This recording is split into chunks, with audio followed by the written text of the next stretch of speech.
నరేంద్ర మోదీ ప్రభుత్వ నాయకత్వంలో రూపొందిన 2026 కేంద్ర బడ్జెట్ గ్రామీణ వికాసాన్ని ఒక జాతీయ ఉద్యమంగా మార్చింది. రైతు, కూలీ, పల్లె మౌలిక వసతులే కేంద్ర బిందువుగా గ్రామీణాభివృద్ధి శాఖకు కేటాయింపులను గత సంవత్సరం కంటే 3.5% పెంచి 1,94,368.81 కోట్లకు తీసుకెళ్లింది. పనికి గౌరవం కల్పిస్తూ ఉపాధికి స్థిరమైన భరోసా ఇచ్చే దిశగా ఎంజీఎన్ఆర్ గా స్థానంలో తీసుకొచ్చిన బీబీజీ రామ్జీ పథకానికి 95,692 కోట్లు కేటాయించడం ద్వారా గ్రామీణ ఉపాధిని మరింత బలోపేతం చేసింది. అదే సమయంలో వ్యవసాయం, అనుబంధ రంగాల కోసం 1,62,671 కోట్లు కేటాయించి ఇది గత సవరించిన అంచనాల కంటే 7.12% అధికంగా ఉండేలా స్పష్టమైన ప్రాధాన్యతను చూపించింది. రైతు ఆదాయంలో 16% వాటా ఉన్న పశు సంపద రంగాన్ని బలపరిచేందుకు ప్రభుత్వం కీలక అడుగులు వేసింది. 20,000 మంది కొత్త పశు సంవర్ధక నిపుణులు అందుబాటులోకి వచ్చేలా రుణాధారిత పెట్టుబడి రాయితీలతో పాటు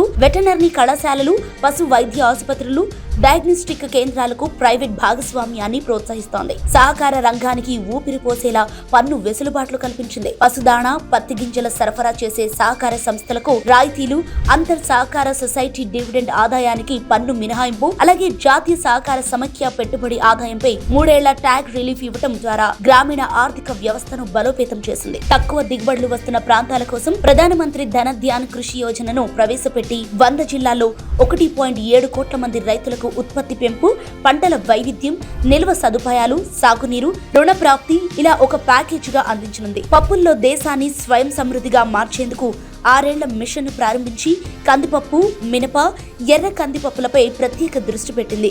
అదేవిధంగా కూరగాయలు, పండ్లు, శ్రీవరి ఉత్పత్తిని పెంచేందుకు సమగ్ర కార్యక్రమాన్ని అమలు చేయనుంది.